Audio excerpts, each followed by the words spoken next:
ஜனநாயகனின் தீவிர ரசிகரான சமூக ஆர்வலர் அன்னை வி.ஜி. சரவணன் அவர்கள் கடந்த 5 ஆண்டுகளுக்கு மேலாக ஸ்ரீவைகுண்ட தொகுதி மற்றும் அதன் சுற்று வட்டார பகுதிகளில் உள்ள ஆதரவற்ற ஏழை எளியவர்களுக்கு இல்லம் தேடி மதிய உணவு மற்றும் இரவு உணவு திட்டத்தை ஏற்படுத்தி உணவு வழங்கி வருகிறார்.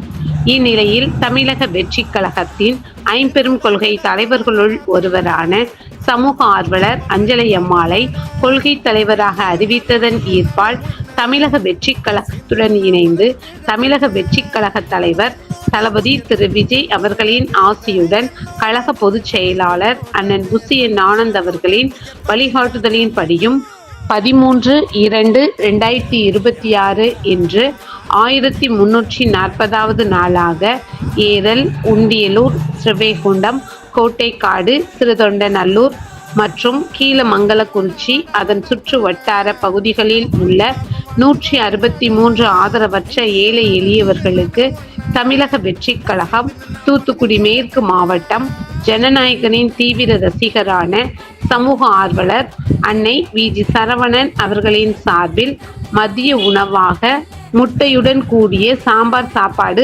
வழங்கப்பட்டது.